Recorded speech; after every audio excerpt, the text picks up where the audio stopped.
Donc aujourd'hui, nous allons voir comment calculer la somme des k égale 0 à n des arctangentes de 1 sur 1 plus k carré. Alors tout d'abord, on voit qu'on ne peut pas calculer ça de suite, hein, il va falloir simplifier le arctangente, ça va être compliqué là tout de suite de trouver le résultat. Et en effet, on a beaucoup de formules qui mettent en jeu les formules, enfin avec des formules trigonométriques qui mettent en jeu les arctangentes. Et on remarque que le dénominateur, ici, bon je vais l'écrire, hein. Ici, on remarque qu'on a 1 sur 1 plus k facteur de k plus 1. D'accord? Et si je resimplifie, enfin, si plutôt j'utilise une petite astuce, qu'est-ce qu'on peut remarquer? On peut remarquer que ça, c'est k plus 1 moins k sur 1 plus k facteur de k plus 1. Et là, ça nous fait penser à une formule de trigonométrie qu'on connaît bien, qui nous dit qu'en fait, tangente de A moins B, c'est égal à tangente de A moins tangente de B, hop, tangente de B, sur 1 plus tangente de A, tangente de B. Et c'est exactement la forme qu'on a ici. Tangente de A moins tangente de B sur 1 plus, bon, tangente de A, tangente fois tangente de B. Et bien en fait, on va utiliser cette formule. On va utiliser cette formule. Et en posant A égale tangente, enfin, plutôt K plus 1 égale tangente de A et K égale tangente de B, et ben on va pouvoir s'en sortir. Et on peut l'écrire, puisque K plus 1 et K sont dans N, hein, ce sera des nombres appartenant à N. Et donc on pourra aussi appliquer, on verra, les arctangentes. Donc maintenant, nous allons formaliser tout ça. Donc, on réécrit Sn, hein, on va réécrire Sn. Donc Sn, ça va être égal à la somme des k égale 0 à n des arctangentes des k plus 1 moins k sur 1 plus k fois k plus 1. Très bien.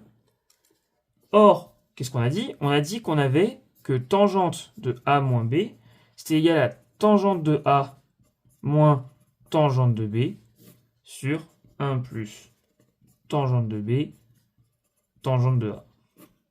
Alors évidemment, ça va marcher pour A et B positifs qui ne sont pas congrus à pi sur 2 modulo pi.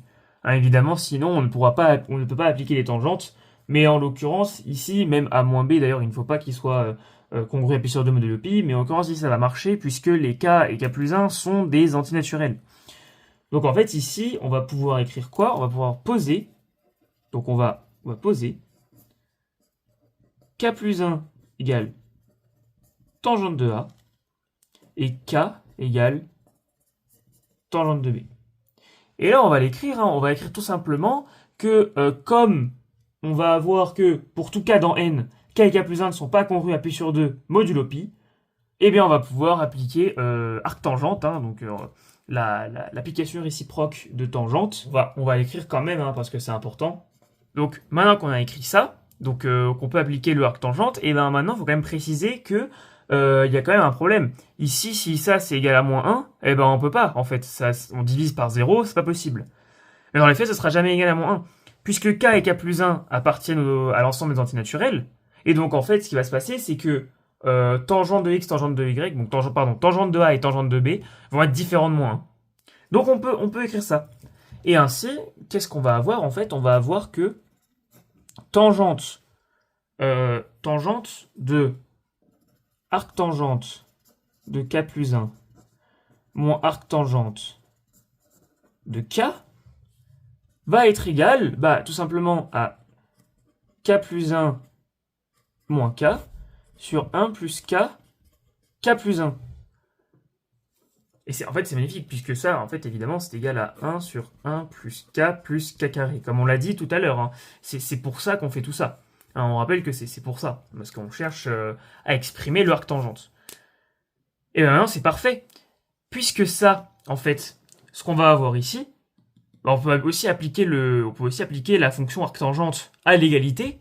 L'égalité étant dans R et ce coefficient étant non nul, on peut appliquer le arctangente pour avoir arctangente de k plus 1 moins arctangente de k qui sera égal à arctangente de 1 sur 1 plus k carré. Donc en gros, pour résumer, pour appliquer ça dans ce contexte-là, donc ces formules-là, on voit qu'en fait, il y a beaucoup de problèmes de définition et de continuité qui ne se posent pas dû au fait que k et k plus 1 sont des entités naturelles. Hein, évidemment, si on travaillait dans R pour prouver cette formule dans R, eh ben c'est déjà un peu plus compliqué, hein, il y a beaucoup de choses à vérifier. D'ailleurs, si vous voulez qu'on le fasse précisément de manière rigoureuse, n'hésitez pas à le dire dans les commentaires si vous avez des idées de vidéos. Si vous en avez besoin, je peux totalement faire une vidéo sur ça et vraiment expliquer point par point et en expliquant toutes les histoires de définition, de signes, de continuité des fonctions, etc. Pour prouver cette formule qui marche dans des cas plus généraux. Et vraiment, en fait, on a fini. Maintenant, en fait, notre somme, elle est simplifiée, puisque maintenant, on peut écrire que donc Sn, ça va être égal à la somme des k égale 0 à n, des arctangentes de k plus 1, moins arctangente de k, comme ceci. Alors, c'est pas tout à fait fini, puisqu'il faut encore calculer. Hein.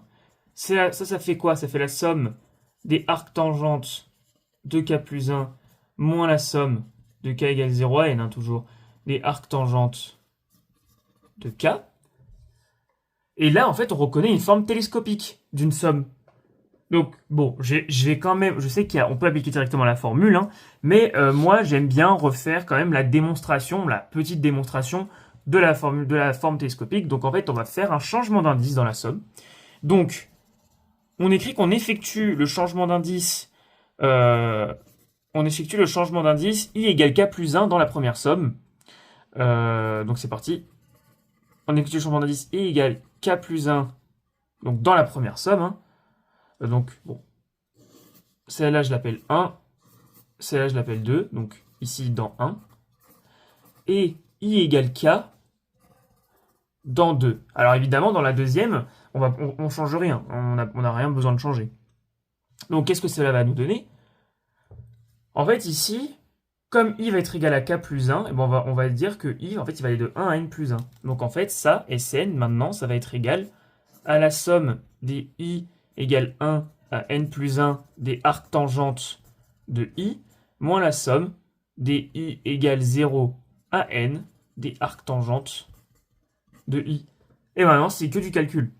Ici, j'exprime arctangente de 0, et ici, j'exprime arctangente de n plus 1. Donc ça va faire en fait arctangente. Bon, je vais quand même l'écrire pour bien préciser.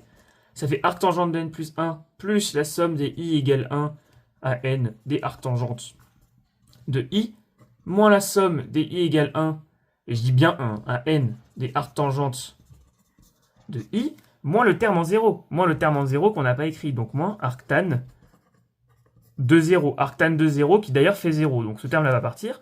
Si ce terme-là se télescope, et finalement, on se retrouve avec Sn qui est égal à tout simplement arctangente de n plus 1. Et on a pu calculer donc la somme des k égale 0 à n des arctangentes de 1 sur 1 plus k carré. Donc voilà, l'astuce, hein, évidemment, bon, c'est les sommes télescopiques, mais c'est aussi les formules trigonométriques, hein, qui de toute façon, il faut les savoir, hein, et au fur et à mesure de les pratiquer, on les retient. Hein. Mais c'est quand même important de les savoir pour le calcul, d'ailleurs même en physique. En physique, la trigonométrie, c'est super important, notamment en optique géométrique. Voilà, c'est assez important de savoir faire cela. Et en plus, ça permet de faire des super petits calculs de somme. Et d'ailleurs, petit aparté final, hein, mais on va même pouvoir écrire qu'en fait, la limite de n qui tend vers plus l'infini de Sn va être égale à pi sur 2, hein, par propriété de arctangente, hein, qui admet une asymptote d'équation y égale pi sur 2 en plus infini.